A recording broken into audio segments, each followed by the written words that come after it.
बच्चों तो कैसे हो आप सब। आशा करते हैं कि अच्छे होंगे। तो आज ऑब्जेक्टिव क्वेश्चन बायोलॉजी का क्लास टेंथ का चैप्टर 2 पार्ट 2 का आप लोग देख सकते हैं। नियंत्रण और समन्वय, कंट्रोल एंड कोऑर्डिनेशन का बहुत ही महत्वपूर्ण ऑब्जेक्टिव क्वेश्चन के सीरीज लेकर के आए हैं। तो जल्दी से वीडियो को लाइक करें, चैनल को सब्सक्राइब करें और अपने दोस्तों को नहीं शेयर किए हैं तो शेयर बटन पे क्लिक करके ज़रूर शेयर कर दें ताकि उन लोगों को भी कुछ भला हो जाए। चलिए तो आज हम लोग क्वेश्चन देखते हैं जो कि बहुत ही महत्वपूर्ण ऑब्जेक्टिव क्वेश्चन का सीरीज है उनको। चलिए सीधा चलते हैं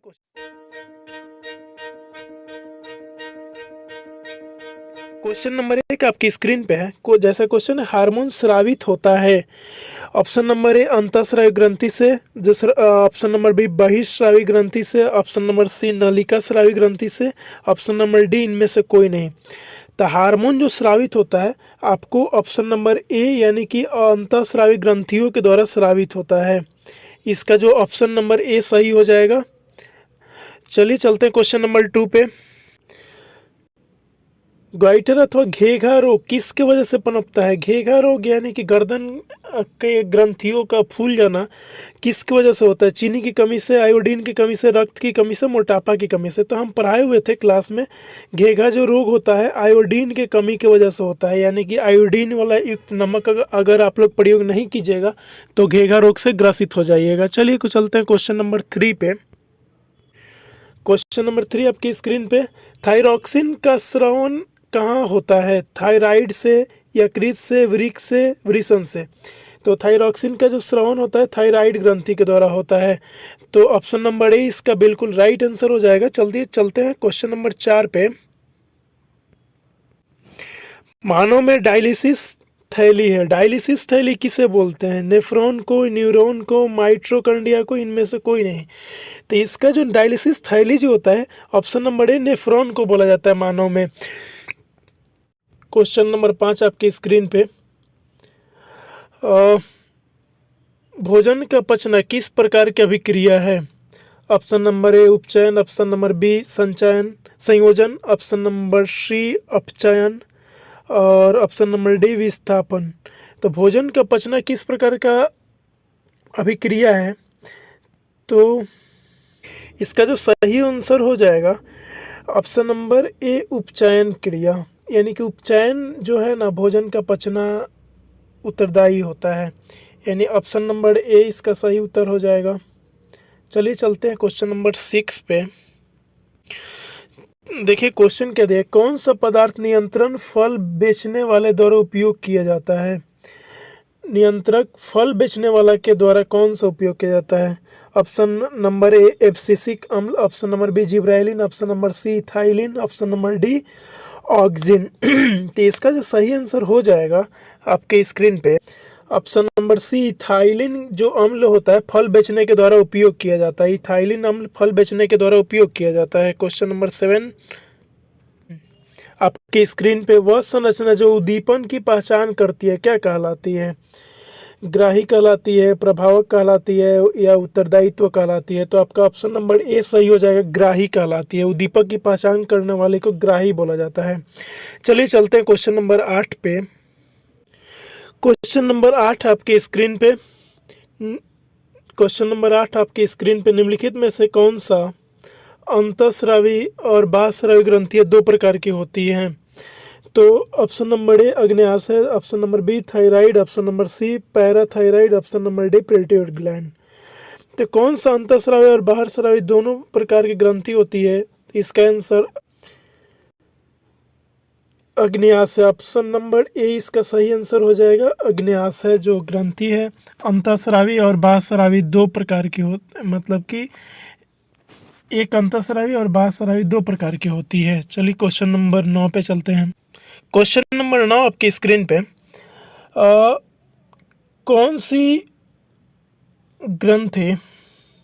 कौन सी अंतःस्रावी ग्रंथि वृक्क के दोनों ओर ऊपर स्थित होता है?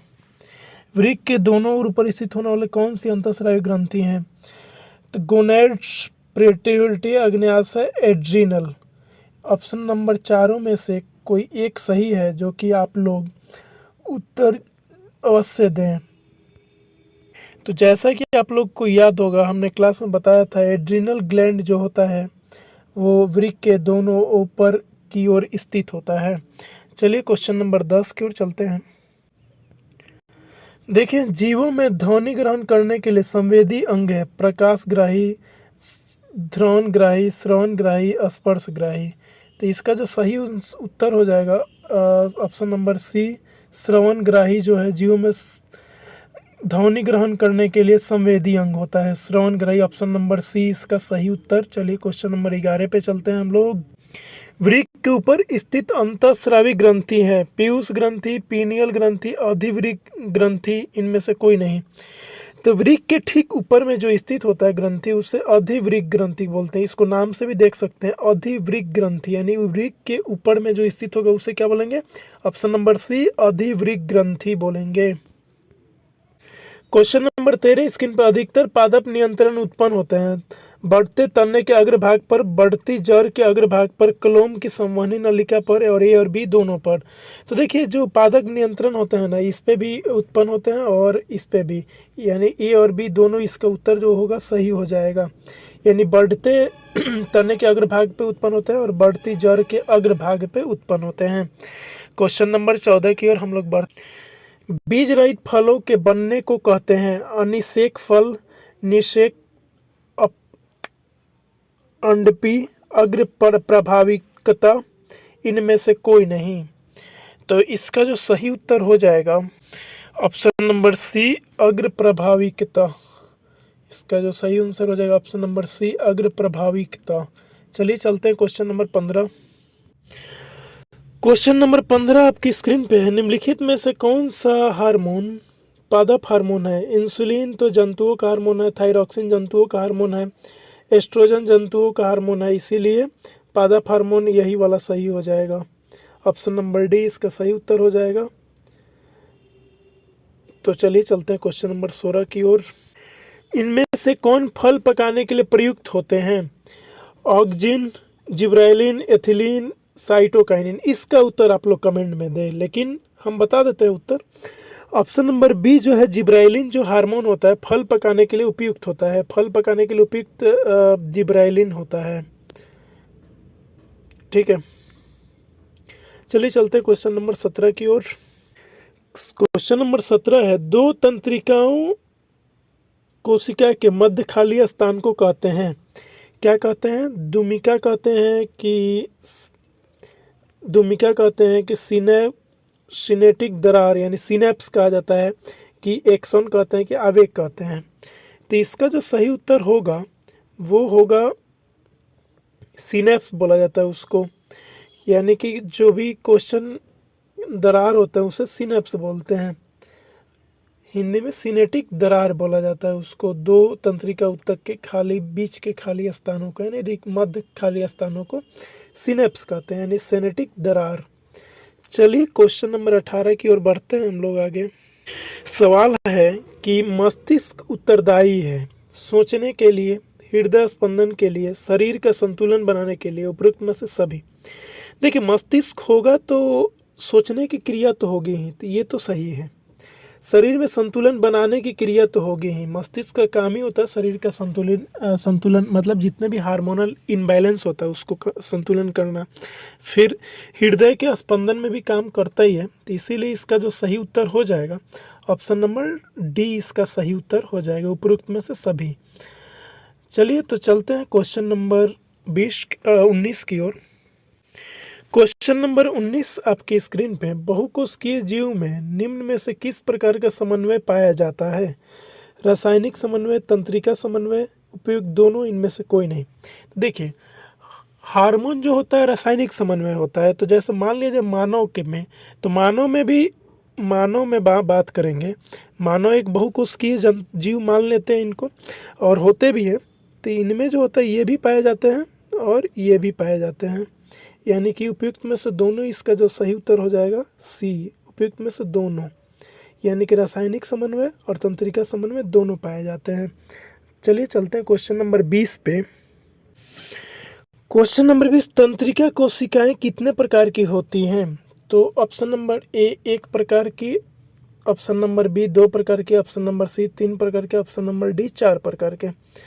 तो आप लोग पढ़े होंगे, इसका जो उत्तर हो जाएगा ऑप्शन नंबर सी 3 प्रकार के होते हैं। तीनों का अगर नाम मालूम हो तो आप लोग कमेंट में ज़रूर करके बताएं। तंत्रिका कोशिका 3 प्रकार के कौन कौन से होते हैं, इसका नाम मालूम हो तो ज़रूर कमेंट में बताएं। चलिए चलते हैं क्वेश्चन नंबर 21। क्वेश्चन नंबर 21 आपकी स्क्रीन पे, प्रतिवर्ती चाप कहाँ बनते हैं? प्रतिवर्ती चाप कहाँ बनते हैं? मेरुरज्जु में, मस्तिष्क में, पेशीय ऊतक में, इनमें से कोई नहीं। तो इस प्रतिवर्ती चाप जो होता है मेरुरज्जु में बनता है। ऑप्शन नंबर ए इसका सही उत्तर हो जाएगा। प्रतिवर्ती चाप मेरुरज्जु में बनता है। ऑप्शन नंबर ए इसका सही उत्तर हो जाएगा। अब चलिए चलते हैं क्वेश्चन नंबर 22। क्वेश्चन नंबर 22 है, शरीर की प्रधान नियंत्रक ग्रंथि किसे कहा जाता है? जनन ग्रंथि को, पीयूष ग्रंथि को, थायराइड ग्रंथि को। तो प्रधान नियंत्रण ग्रंथि जो होता है पीयूष ग्रंथि को बोला जाता है। ऑप्शन नंबर बी इसका राइट आंसर हो जाएगा। ऑप्शन नंबर बी इसका राइट आंसर हो जाएगा। प्रधान ग्रंथि को बोलते हैं पीयूष ग्रंथि को बोलते हैं प्रधान ग्रंथि। चलिए चलते हैं क्वेश्चन नंबर 23। क्वेश्चन है 23 में, अंतःस्रावी ग्रंथियां होती है नलिका विहीन, नलिका युक्त, इनमें से दोनों, इनमें से कोई नहीं। तो देखिए अंतःस्रावी ग्रंथि में कोई नलिका तो पाया नहीं जाता है, वो ग्लैंड होता है और वहीं से स्राव का काम होता है। तो नलिका जिसमें नहीं पाया जाएगा उसे नलिका विहीन बोला जाता है। यानी कि ऑप्शन नंबर ए नलिका विहीन। नलिका युक्त का अर्थ ये होता है कि इसमें नलिका पाए जाते हैं, यानी नलिका उसमें वो रहते हैं, लेकिन नलिका विहीन में नलिका नहीं रहते। यानी अंतःस्रावी ग्रंथि में नलिका विहीन होता है, इसमें कोई भी नलिका नहीं पाया जाता है स्राव करने के लिए। चलिए क्वेश्चन नंबर 24 पे चलते हैं। बीज रहित पौधे के उत्पादन में सहायक होते हैं। बीज रहित पौधे के उत्पादन में कौन कौन से सहायक होते हैं? तो साइटोकाइनिन, अर्विजन, जिब्रेलिन, ऑक्जिन और जिब्रेलिन।